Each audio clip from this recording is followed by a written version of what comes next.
A recent study has shown that nearly 1 in 4 individuals experience feelings of loneliness, impacting over 1 billion people worldwide. Loneliness is a significant issue that affects many of us, whether it's feeling like you have no one to rely on or feeling out of place even in a crowd.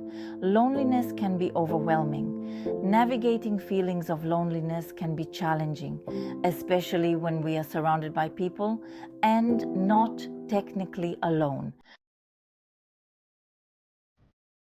This is where the concept of choosing solitude becomes important. Solitude is about making a deliberate choice to be alone and finding comfort in your own company. Essentially, it's about prioritizing your well-being and happiness. In solitude, we gain a deeper understanding of ourselves, which eventually helps us attract the right people who will join us on our journey.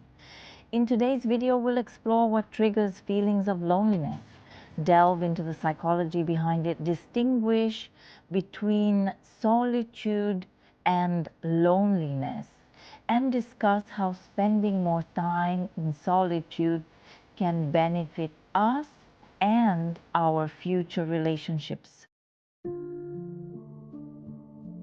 First, let's look at what triggers these feelings of loneliness.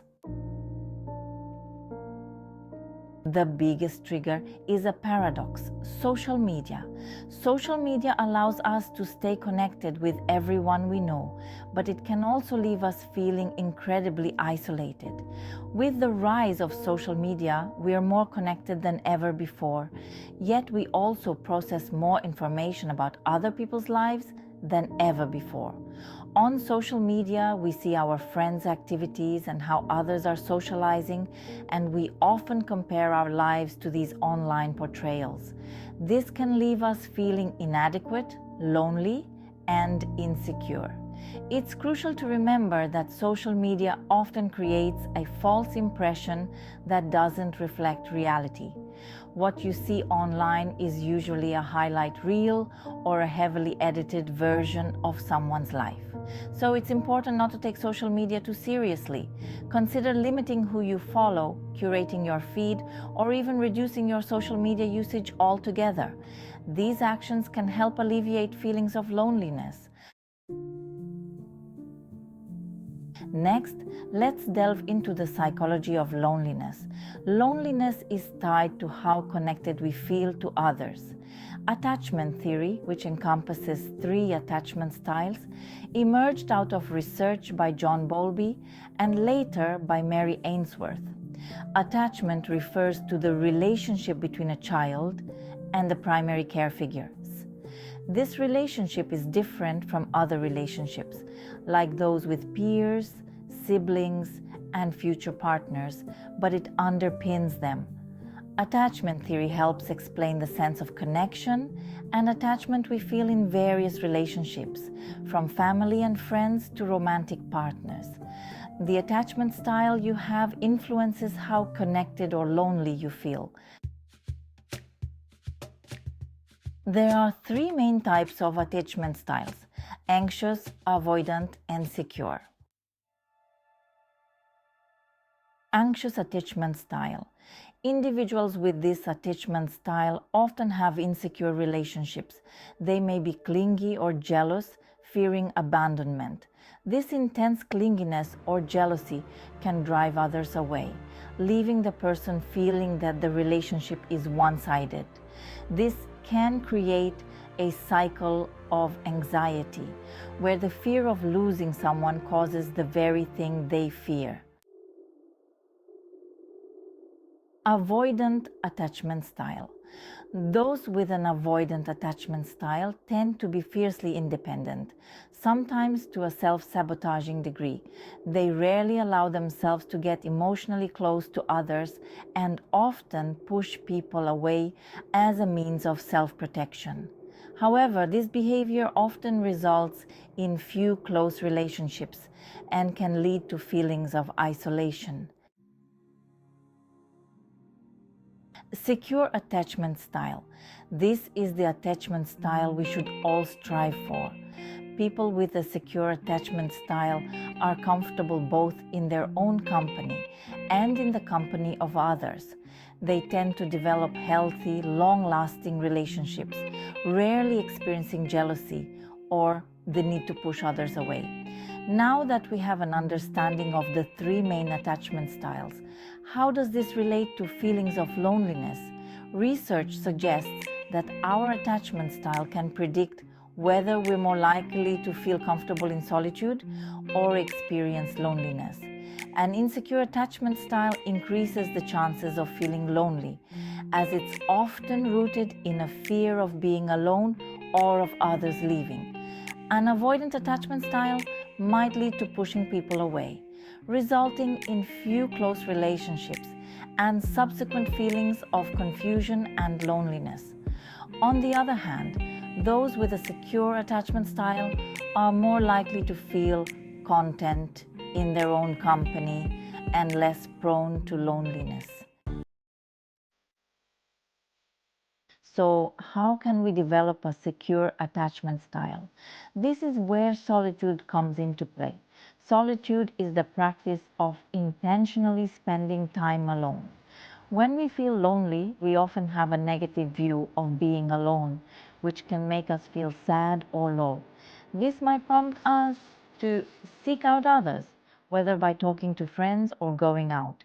But this sudden socializing can sometimes feel overwhelming or cause anxiety, especially if we were feeling down to begin with. As a result, we retreat back into solitude, where the cycle of loneliness starts all over again. To break this cycle, we need to become more secure in our solitude. We need to interrupt feelings of sadness or low mood and instead choose solitude with a positive mindset. Solitude can be peaceful, relaxing, and fulfilling. It's about choosing to spend time with yourself, engaging in hobbies, reading, meditating, or working on self improvement. The key is to do this by choice and on your own. Adopting this positive approach to spending time alone can build a sense of security. This security translates into a secure attachment style. When we're happy in our own company, confident, and content, we're more likely to form healthy relationships with others. In fact, recent research shows that when we choose solitude and take a break from social interaction, our creativity and overall well-being increase. This concept isn't new. Many of the teachings in Buddhism emphasize the value of solitude. Buddhist monks spend long periods in solitude, meditating or reflecting on their thoughts and experiences with the goal of achieving enlightenment and inner peace. To choose solitude, it's important to have a positive attitude toward being alone. Stay open-minded and present, and try not to let your thoughts drift to negativity. Consider picking up a new creative hobby to enjoy on your own.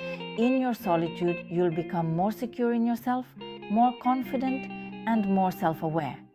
As a result, anxious or avoidant attachment styles will gradually fade away. In your newfound confidence, you'll naturally attract like-minded individuals, and your friendships and relationships will be based on mutual enjoyment and value, rather than anxiety or insecurity.